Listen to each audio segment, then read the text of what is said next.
La célébrité attire souvent l'admiration, mais elle peut aussi engendrer le danger. Dans cette vidéo, nous vous révélons 5 histoires vraies et glaçantes de célébrités dont la vie a été tragiquement écourtée par leurs propres fans. Ces récits bouleversants mettent en lumière la face sombre de la célébrité et le pouvoir inquiétant de l'obsession, nous rappelant ses dangers imprévisibles.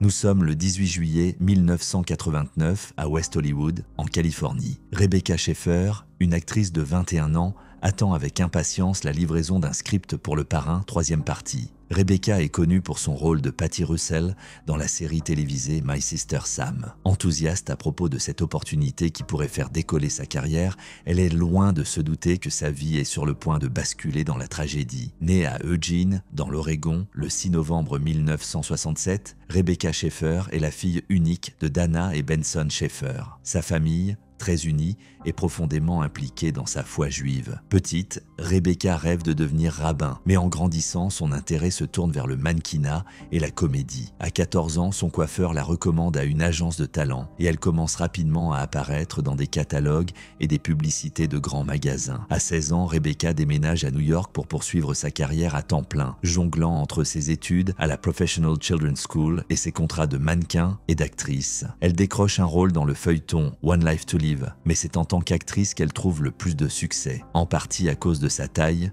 plus petite que celle des mannequins de mode. En 1986, Rebecca est choisie pour jouer dans My Sister Sam, une sitcom de CBS sur une adolescente qui emménage à San Francisco pour vivre avec sa sœur aînée après la mort de leurs parents. La série est un succès et Rebecca devient un visage familier du petit écran. Après l'annulation de la série au bout de 2 saisons, Rebecca se concentre sur des rôles au cinéma. L'un de ses rôles les plus remarquables est dans la comédie noire Scenes from the Class Struggle in Beverly Hills, qui révèle une facette différente de son jeu. Ce film va cependant mener indirectement à son destin tragique. Un fan, Robert John Bardo, devient obsédé par Rebecca après l'avoir vue dans My Sister Sam. Bardo a l'habitude de se fixer sur de jeunes actrices, et son obsession pour Rebecca s'intensifie après avoir vu ce film. Né le 2 janvier 1970 à Tucson, en Arizona, Bardo a une enfance difficile. On lui diagnostique un trouble bipolaire et il a des antécédents de maladie mentale. Son engouement pour Rebecca commence en 1986 lorsqu'il lui écrit des lettres auxquelles elle répond occasionnellement.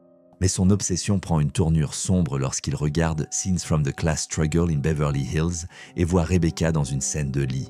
Fou de rage, il la perçoit alors comme une autre starlette d'Hollywood. Déterminé à la rencontrer, Bardo engage un détective privé pour obtenir l'adresse de Rebecca.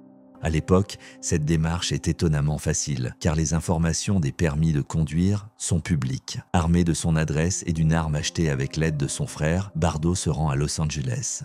Le 18 juillet, Bardo arrive à l'immeuble de Rebecca. L'actrice qui attend le script du Parrain, 3e partie, ouvre la porte. Voyant un inconnu, elle est polie mais ferme, lui expliquant qu'elle a un rendez-vous et ne peut pas lui parler. Bardo s'en va, mais revient 1 heure plus tard. Cette fois, quand Rebecca répond, Bardo sort un pistolet Magnum .357 et lui tire dans la poitrine. Rebecca crie « Pourquoi ? Pourquoi ?» avant de s'effondrer. Un voisin, entendant le coup de feu, appelle une ambulance, mais il est déjà trop tard. Rebecca Schaeffer est déclarée morte au Cedars-Sinai Medical Center. Le lendemain du meurtre, Bardo est repéré à Tucson, courant au milieu de la circulation et criant qu'il a tué Rebecca Schaeffer. Il est arrêté et incarcéré sous caution d'1 million de dollars. Lors de son procès, son avocat tente de faire valoir que Bardo souffre de schizophrénie et n'était pas en contrôle de ses actes. Malgré cela, Bardo est reconnu coupable de meurtre au 1er degré et condamné à la prison à perpétuité sans possibilité de libération conditionnelle. Le meurtre de Rebecca Schaeffer a un impact profond sur Hollywood et le système juridique. Marcia Clark, qui se fera plus tard connaître en tant que procureure dans l'affaire O.J. Simpson, est la procureure principale dans le procès de Bardo. Conséquence directe de cette tragédie, la Californie adopte la première loi anti-harcèlement, anti-stalking, des États-Unis en 1990. Rendant criminel le fait d'amener une personne à craindre pour sa sécurité. Cette loi est devenue un modèle pour des législations similaires à travers le pays. L'histoire de Rebecca a été relayée par divers médias, notamment dans un épisode de 2019 de la série The 1980s, The Deadliest Decade, intitulé The Copycat Killer. Son meurtre a mis en évidence les dangers auxquels les célébrités sont confrontées de la part de fans obsédés et a conduit à un renforcement des mesures de sécurité dans l'industrie du divertissement. Le 10 juin 2016 à Orlando, en Floride, Christina Grimmie, une chanteuse de 22 ans qui a gagné en popularité grâce à YouTube et à l'émission The Voice, vient de terminer un concert avec le groupe Before You Exit au Plaza Live. Connue pour sa proximité avec ses fans, Christina est restée après le spectacle pour signer des autographes et prendre des photos. Mais cette soirée, qui aurait dû être joyeuse, a pris une tournure tragique. Le parcours de Christina vers la célébrité a commencé très tôt. Née en 1994 à Marlton, dans le New Jersey, elle a commencé à montrer son talent musical à l'adolescence. À 15 ans, elle a créé une chaîne YouTube, Zeldaxlove64, où ses reprises de chansons populaires lui ont valu une base de fans dévoués. Ses versions de Party in the USA de Miley Cyrus et One Time de Justin Bieber l'ont aidée à atteindre plus d'1 million d'abonnés en 2011. Elle a sorti son premier EP et a fait une tournée avec Selena Gomez la même année. En 2014, Christina a participé à The Voice, offrant une puissante interprétation de Wrecking Ball de Miley Cyrus lors des auditions. Bien qu'elle ait terminé 3e, son talent et sa personnalité chaleureuse lui ont permis de gagner une base de fans de plus en plus grande. En 2016, elle avait sorti un autre EP et était en tournée avec Before You Exit. Cependant, parmi les fans présents ce soir-là se trouvait Kevin James Loebl, un homme de 27 ans, obsédé par Christina. Bien qu'il n'utilisait pas les réseaux sociaux lui-même, Loebl passait des heures à regarder ses vidéos YouTube et à suivre ses activités en ligne. Ses collègues le taquinaient à propos de sa fixation, mais Loebl réagissait avec colère, affirmant qu'il l'épouserait un jour. Son obsession a conduit à des comportements malsains. Loebl a changé son apparence, a perdu du poids et a subi des procédures comme une chirurgie LASIK pour paraître plus attirant, croyant que cela gagnerait l'affection de Christina. Les plans de Loebl pour cette nuit-là étaient soigneusement préparés. Il avait acheté 2 armes de poing, des chargeurs remplis et un couteau, les dissimulant dans un sac. Loebl a réussi à entrer dans la salle sans que son sac ne soit fouillé en profondeur. À 22h24, c'était son tour de rencontrer Christina. Alors qu'elle s'approchait de lui, les bras ouverts, Loebl a sorti une arme et lui a tiré dessus à 3 reprises. Son frère, Marcus Grimmie, s'est jeté sur Loebl dans une tentative désespérée de l'arrêter. Dans la confusion, Loebl a reculé et s'est donné la mort. Des témoins ont décrit l'horreur de la scène. Un employé, Josh Cole, a entendu les coups de feu et s'est précipité à l'intérieur, trouvant Christina et Loebl ensanglantée. Christina a été rapidement transportée à l'hôpital, mais a succombé à ses blessures peu de temps après. La nouvelle de la mort de Christina s'est répandue rapidement, choquant les fans et les autres artistes. Adam Levine, son coach dans The Voice, a exprimé sa tristesse, la qualifiant de « belle âme avec une voix incroyable ». Selena Gomez, profondément touchée par la perte, a publié un message sincère, tandis que d'autres artistes, dont Justin Bieber, ont dédié des performances à Christina en son honneur. L'enquête de la police a révélé à quel point l'obsession de Loebl était profonde. Son ami, Corey Dennington, a révélé que la fixation de Loebl était devenue alarmante, l'amenant même à faire part de ses inquiétudes au travail, bien que rien n'ait été fait. Loebl avait même laissé une note chez lui exprimant son remords, mais son motif exact reste flou. Certains ont émis l'hypothèse qu'il était contrarié par la relation de Christina avec son petit ami, mais ces raisons sont mortes avec lui. La famille de Christina a été dévastée par sa perte. Des funérailles privées ont eu lieu le 16 juin 2016 et le lendemain, des milliers de personnes ont assisté à une cérémonie publique pour lui rendre hommage. Adam Levine a généreusement couvert les frais funéraires, ce que le père de Christina a qualifié de formidable. En conséquence, la Christina Grimmie Foundation a été créée pour soutenir les familles touchées par la violence armée. Depuis son lancement, l'organisation à but non lucratif a aidé plus de 100 familles. L'héritage de Christina perdure à travers sa musique. Sa famille a sorti son dernier single, Invisible, en 2017 et a reversé les bénéfices à la fondation. L'enquête sur sa mort a révélé des failles de sécurité au Plaza Live, ce qui a conduit la famille de Christina à intenter un procès pour homicide involontaire contre la salle. Bien que l'affaire ait été rejetée en 2019, elle a sensibilisé à la nécessité de renforcer la sécurité lors d'événements publics. Les amis, la famille et les fans de Christina se souviennent d'elle pour son talent et son grand cœur. Grâce à la fondation, sa mémoire perdure, apportant de l'aide à d'autres victimes de violences et rappelant au monde entier l'importance de mesures de sécurité appropriées.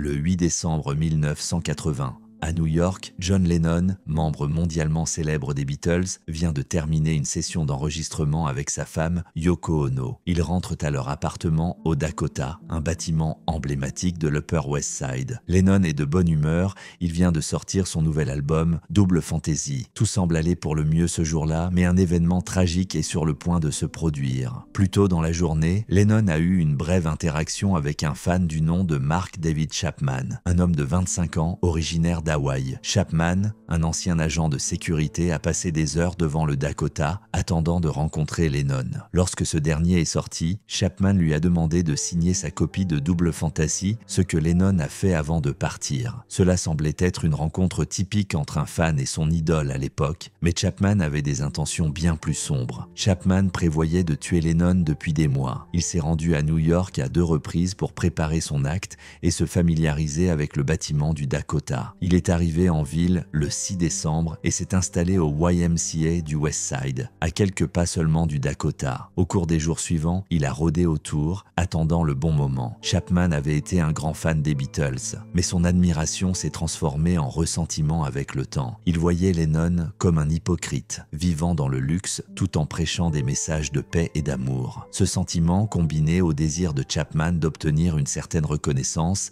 l'a conduit à la décision horrible de mettre fin à la vie de Lennon. Le matin du 8 décembre, Chapman est arrivé au Dakota, déterminé à ce que ce soit le jour fatidique. Il a soigneusement organisé ses affaires dans sa chambre d'hôtel, comme s'il se préparait pour un point de non-retour. Tout au long de la journée, Chapman a traîné près du bâtiment, portant sur lui un exemplaire de l'attrape-cœur The Catcher in the Rye, un livre auquel il se sentait profondément lié. Comme le personnage principal du roman, il se considérait comme un protecteur des valeurs morales. Ce jour-là, Chapman a même déjeuné dans un restaurant voisin et a passé du temps avec un autre fan des Beatles. Il a brièvement rencontré le fils de John et Yoko, Sean, et sa nounou. Malgré ces moments apparemment normaux, son plan dérangeant est resté en place. Alors que la nuit tombait, Lennon et Ono sont rentrés du studio vers 23h. Alors qu'ils sortaient de leur limousine et se dirigeaient vers le bâtiment, Chapman a dit « Monsieur Lennon ». Lorsque Lennon s'est retourné, Chapman a sorti un revolver de calibre .38 et a tiré 5 coups de feu. 4 balles ont atteint Lennon dans le dos et l'épaule. Lennon a réussi à trébucher jusqu'à l'entrée de l'immeuble, implorant de l'aide. Le portier du Dakota, José Perdomo, s'est précipité pour aider Lennon. Chapman, quant à lui, est resté sur les lieux, lisant tranquillement son exemplaire de l'attrape-cœur. Lorsque Perdomo lui a demandé s'il savait ce qu'il avait fait, Chapman a simplement répondu « Je viens de tirer sur John Lennon ». Lennon a été rapidement transporté à l'hôpital Roosevelt, mais les dégâts étaient catastrophiques. Les balles ont causé de graves blessures internes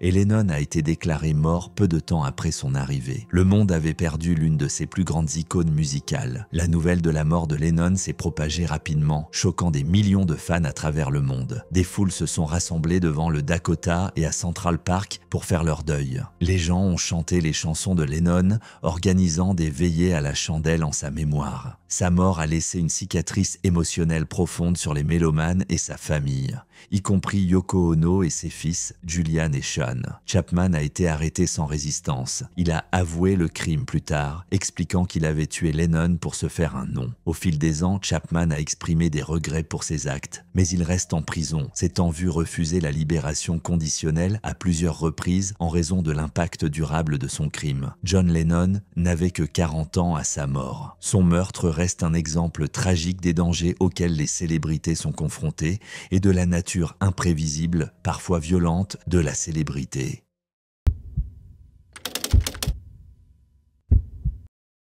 Le 22 juin 1994, à Medellín, en Colombie, Andrés Escobar, un défenseur de 27 ans de l'équipe nationale de football colombienne, vient de rentrer des États-Unis. La Colombie est entrée dans la Coupe du Monde avec de grands espoirs, ayant terminé en tête de son groupe de qualification et battu l'Argentine 5-0 dans un match mémorable. Même la légende du football brésilien Pelé les considérait comme les favoris pour la victoire. Cependant, leurs rêves ont été anéantis prématurément et les conséquences allaient être tragiques. Né le 13 mars 1900, 1967, Andrés a grandi dans une famille de classe moyenne. Il a eu une passion pour le football, marchant sur les traces de son frère aîné, Santiago. Andrés a montré très jeune un grand potentiel et a fini par poursuivre une carrière professionnelle dans ce sport. Jouant d'abord comme milieu de terrain, il a changé de poste pour la défense sous la direction de l'entraîneur Carlos Pisis Restrepo, qui estimait que sa taille et ses compétences seraient mieux adaptées à cette position. À 18 ans, Andrés a signé avec l'Atlético Nacional, la même équipe que son frère, marquant le début de sa carrière de footballeur professionnel. Il a eu sa grande chance lorsque le joueur senior Francisco Maturana a quitté l'équipe en raison d'un désaccord. Cela a ouvert la porte à Andrés pour devenir titulaire et à l'âge de 20 ans, il avait obtenu une place régulière dans l'équipe. En 1988, Andrés a fait ses débuts avec l'équipe nationale colombienne lors d'un match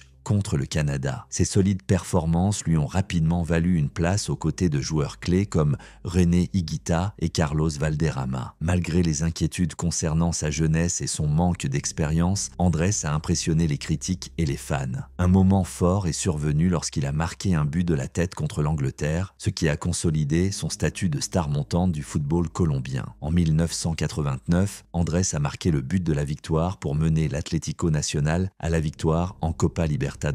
Cependant, ce succès a eu des dessous sombres, car des cartels de la drogue, y compris ceux dirigés par Pablo Escobar, étaient fortement impliqués dans le football colombien. Malgré cet environnement, le talent d'Andrés est resté indéniable. Après avoir brièvement joué pour un club suisse, Andrés est retourné en Colombie et a remporté d'autres titres, dont le championnat national en 1991. Une blessure au genou l'a tenu à l'écart de la Copa América 1993 et des matchs de qualification pour la Coupe du Monde. Mais il s'est rétabli à temps pour la Coupe du Monde 1994, portant les espoirs de la nation sur ses épaules. Le parcours de la Colombie en Coupe du Monde a mal commencé avec une défaite 3-1 contre la Roumanie. Lors de leur deuxième match contre les États-Unis, la tragédie a frappé. Dans un moment crucial, Andrés a accidentellement marqué un but contre son camp en essayant de bloquer un centre. Cette erreur et un autre but des États-Unis ont conduit à l'élimination de la Colombie malgré une victoire ultérieure contre la Suisse. Après la défaite, Andrés a déclaré aux journalistes « La vie ne s'arrête pas là », restant déterminé à faire face aux conséquences du match. Le 2 juillet 1994, quelques jours seulement après son retour à Medellín, Andrés est allé dans une boîte de nuit avec des amis. Là, il a rencontré David et Santiago Galón, deux trafiquants de drogue locaux. Au fur et à mesure que la nuit avançait, ils ont commencé à se moquer de lui à propos de leur but. Andrés a tenté de s'éloigner de la confrontation, mais a été suivi jusqu'au parking.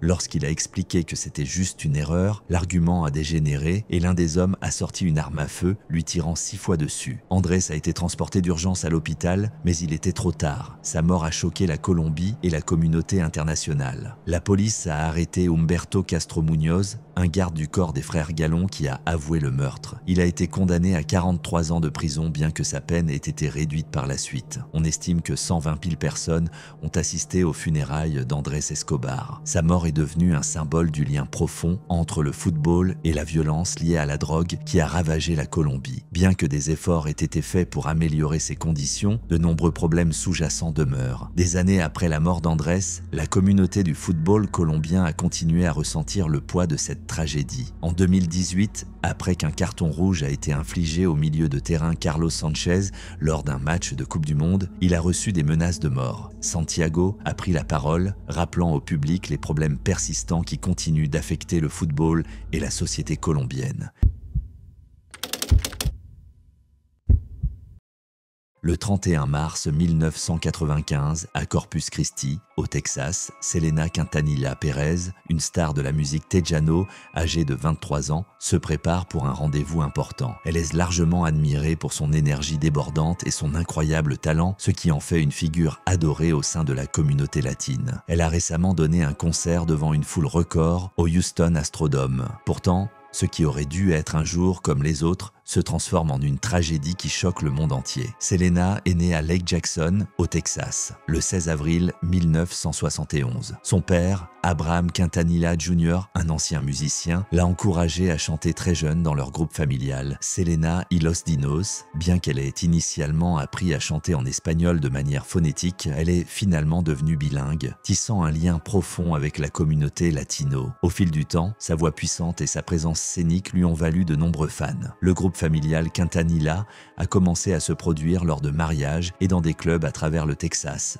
avec Selena comme chanteuse principale, son frère Abbé à la basse et sa sœur Suzette à la batterie. Abraham a géré le groupe et ils ont enregistré plusieurs albums sous des labels indépendants. En 1989, Selena a signé un contrat en tant qu'artiste solo avec EMI Records, marquant le début de sa carrière florissante. Entre 1989 et 1995, Selena a sorti 5 albums studio et un album live. Son album live, sorti en 1993, lui a valu un Grammy Award du meilleur album mexicano-américain, faisant d'elle la première artiste féminine de musique tejano à remporter ce prix. Elle a été rapidement couronnée reine de la musique tejano, combinant les styles mexicains traditionnels avec des influences pop moderne. Le 31 mars, Selena rencontre Yolanda Saldivar, la présidente de son fan club et la gérante de ses boutiques. Bien que digne de confiance pendant des années, Saldivar a été surprise en train de détourner de l'argent des entreprises de Selena. Malgré cette trahison, Selena accepte de la retrouver dans un motel Days Inn à Corpus Christi pour récupérer certains documents financiers. Une tension palpable règne dans la chambre du motel alors que Selena confronte Saldivar au sujet des dossiers manquants. Soudain, Saldivar sort une arme et tire sur Selena à l'épaule. Grièvement blessée, Selena court vers le hall du motel, laissant derrière elle une traînée de sang. Elle s'effondre à la réception, demandant de l'aide. Saldivar la suit, mais est rapidement arrêtée par le personnel du motel qui appelle une ambulance. Selena est transportée d'urgence à l'hôpital Corpus Christi Memorial. La balle a causé une hémorragie interne massive, et malgré tous leurs efforts, Selena est déclarée morte à 13h05. Elle n'avait que 23 ans. La nouvelle de sa mort dévaste ses fans à travers le monde. Les funérailles de Selena attirent plus de 60 000 personnes, témoignant de l'ampleur de son impact. Sa famille, en particulier son père Abraham, a tout fait pour maintenir sa mémoire vivante. En 1998, le musée Selena a ouvert ses portes à Corpus Christi, exposant ses récompenses, ses tenues de scène et ses effets personnels. Son mari, Chris Perez, a également honoré sa mémoire en écrivant un livre en 2012 intitulé To Selena with Love, à Selena avec amour. La vie et la carrière de Selena ont été commémorées de nombreuses manières. En 1997, Jennifer Lopez l'a incarnée dans le biopic Selena, qui a fait connaître son histoire à un public plus large. En 2020, Netflix a diffusé Selena, la série qui a continué de faire vivre son héritage. Son album posthume Dreaming of You a atteint la première place du classement Billboard 200, devenant le premier album principalement en espagnol à accomplir cet exploit. Les chansons à succès de Selena, telles que